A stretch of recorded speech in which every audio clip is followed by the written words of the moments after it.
வணக்கம்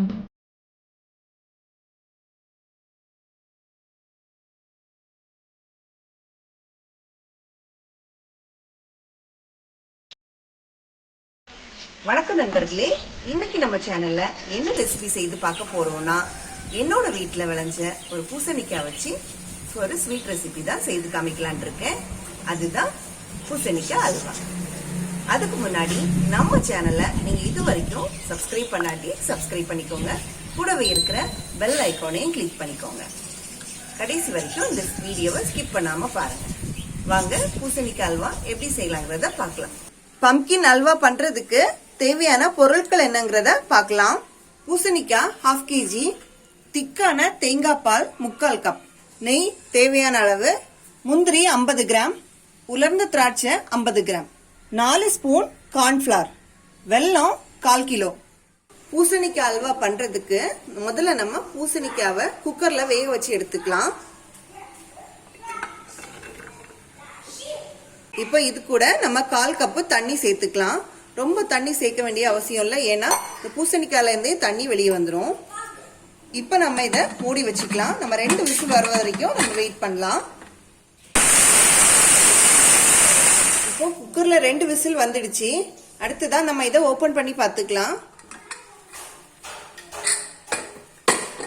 இப்போ பாருங்க, நல்லா வெந்துடுச்சு. இந்த டைம் நம்ம நல்லா மசிச்சு கொடுத்துக்கலாம். பாருங்க, இந்த மாதிரி நம்ம மசிய வச்சு எடுத்திருக்கோம். அடுத்ததான் நாம வெல்லத்தையும் பாகு காக்கி வச்சிருக்கோம். இது நல்லா திக்கா வரணும், அப்பதான் அல்வாக்கு நல்லா இருக்கும். இந்த வெல்லம் நல்லா திக்கா வரணும். இது கம்பி பதம்னு சொல்லுவோம் இல்லையா, அதுக்கு முந்தின ஸ்டேஜ்ல வரணும். அதான் கரெக்டான பக்குவமா இருக்கும். அது வரைக்கும் நம்ம வெயிட் பண்ணலாம். அடுத்ததான் ஒரு கடாயில 1 ஸ்பூன் நெய் சேர்த்து முந்திரி பருப்பையும் உலர்ந்த திராட்சையும் நம்ம ஃப்ரை பண்ணி எடுத்துக்கலாம். முதல்ல நம்ம முந்திரி பருப்பை ஃப்ரை பண்ணி எடுத்துக்கலாம். 50 கிராம் முந்திரி பருப்பு எடுத்திருக்கேன்.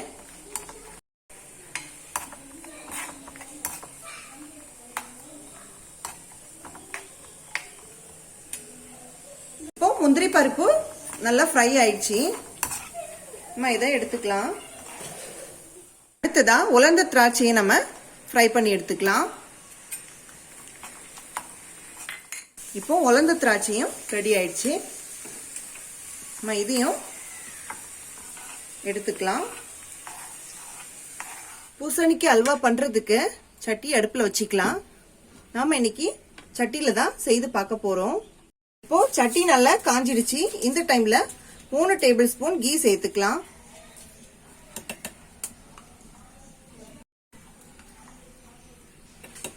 இப்போ 3 டேபிள் ஸ்பூன் கீ சேர்த்திருக்கோம். அடுத்ததா குக்கர்ல வேக வச்சு மசிச்சு எடுத்து வச்சிருக்க அந்த பூசணிக்காவை நம்ம சேர்த்துக்கலாம். இதுல உள்ள தண்ணி எல்லாம் வத்தி வர வரைக்கும் கொஞ்சமா நம்ம கிளறி விட்டுக்கலாம். நம்ம கீ சேர்த்து இதை கிளறும் போது இதுல ஒரு ரா ஸ்மெல் எடுக்கும். அந்த பச்சை ஸ்மெல் போறதுக்கு தான் நம்ம இந்த மாதிரி திரும்பவும் கீ சேர்த்து வேக விடுறோம். இதுல இந்த தண்ணி எல்லாம் நல்லா ட்ரை ஆகி வரணும். அது வரைக்கும் நம்ம வெயிட் பண்ணலாம். அடுத்ததா நம்ம 1 கப்பு தேங்காய் பால் எடுத்து வச்சிருக்கோம் இல்லையா, அதை ஒரு பேன்ல நம்ம ஆட் பண்ணிக்கலாம். அதோடு கூட நம்ம 3 டேபிள் ஸ்பூன் கார்ன்ஃபிளவர் எடுத்து வச்சிருக்கோம் இல்லையா, அதையும் சேர்த்துக்கலாம். இப்போ இந்த கார்ன்ஃபிளவரும் இந்த கோகனட் மில்க்கும் சேர்த்து நல்லா கிளறி விட்டுக்கலாம். இப்போ இந்த கார்ன்ஃபிளவரும் இந்த தேங்காய் பாலும் சேர்ந்து நல்லா மிக்ஸ் ஆயிடுச்சு. இந்த பதத்துல வந்திருக்கு. பாருங்க, தண்ணி எல்லாம் நல்லா வத்திடுச்சு. இந்த கீ எல்லாம் நல்லா பிரிஞ்சு நிக்குது. இதுதான் கரெக்டான பக்குவம். இந்த டைம்ல நம்ம தேங்காய் பாலும் கார்ன்ஃபிளவரும் சேர்த்து மிக்ஸ் பண்ண அந்த கலவையை நம்ம சேர்த்துக்கலாம்.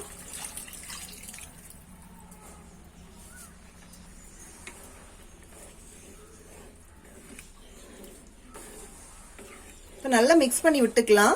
இந்த தேங்காய் பால் கொஞ்சம் தண்ணி இருக்கிறதுனால இன்னும் நல்லா வத்தி வரணும்.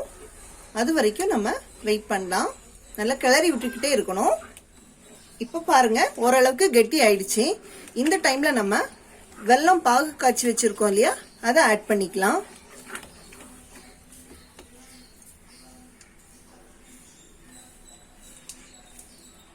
பாத்தீங்களா திக்கா இருக்கு. இந்த அளவுக்கு நம்ம அதை பாகு காய்க்கணும். இதெல்லாம் சேர்த்து நம்ம மிக்ஸ் பண்ணிக்கலாம். இது ரெடி ஆகிறதுக்கு கொஞ்சம் டைம் எடுக்கும், ரொம்ப சுவையா இருக்கும். ஆனா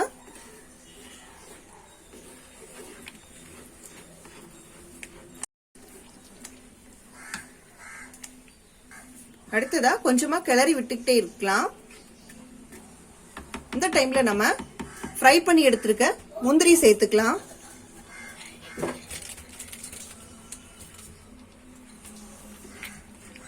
நல்லா மிக்ஸ் பண்ணி விட்டுக்கலாம். இப்போ எல்லா இடமும் இது மிக்ஸ் ஆயிருக்கும். அடுத்ததா உலர்ந்த திராட்சையை ஃப்ரை பண்ணி வச்சிருக்கோம் இல்லையா, அதையும் சேர்த்துக்கலாம். இதையும் நல்லா மிக்ஸ் பண்ணி விட்டுக்கலாம்.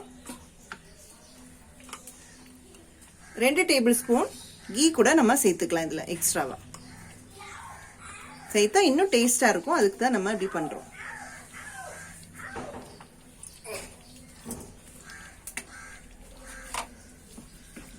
நல்லா மிக்ஸ் பண்ணி விட்டுக்கலாம். பாருங்க இதெல்லாம் நல்லா மிக்ஸ் பண்ணி விட்டுக்கலாம். ஓரளவுக்கு அந்த பக்குவம் வந்துடுச்சு. இனி ஒரு 5-15 மினிட்ஸ் கூட நம்ம வெயிட் பண்ணலாம். இப்போ பாருங்க 80% வந்து அல்வா இந்த பதத்துல வந்திருக்கு. இப்போ பாருங்க இந்த ஸ்டேஜ்ல வந்திருக்கு. பாத்தீங்களா, இந்த ஸ்டேஜ்ல வந்திருக்கு. இன்னும் நம்ம அந்த கீ எல்லாம் பிரிஞ்சு வரணும், அது வரைக்கும் நம்ம கிளறி விட்டுக்கலாம். இப்போ பாருங்க நம்மளோட பூசணிக்காய் அல்வா ரெடி ஆயிடுச்சு. நெய் எல்லாம் கொஞ்சம் பிரிஞ்சு வந்திருக்கு.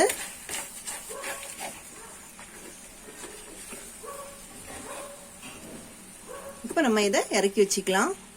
இப்போ ரொம்பவே சூப்பரான பம்கின் அல்வா சாப்பிட்றதுக்கு ரெடி ஆயிடுச்சு. இது ஒரு வாட்டியாவது உங்க வீட்டில் சமைச்சு பாருங்க. இது ரொம்பவே டிஃப்ரெண்ட் டேஸ்ட் கொடுக்கக்கூடிய ஒரு அல்வா. இந்த வீடியோ உங்களுக்கு யூஸ்ஃபுல்லா இருந்துச்சுன்னா லைக் பண்ணுங்க, ஷேர் பண்ணுங்க, சப்ஸ்கிரைப் பண்ணுங்க. உங்களோட கருத்துக்களை எங்களுக்கு கமெண்ட் பாக்ஸ்ல தெரியப்படுத்துங்க.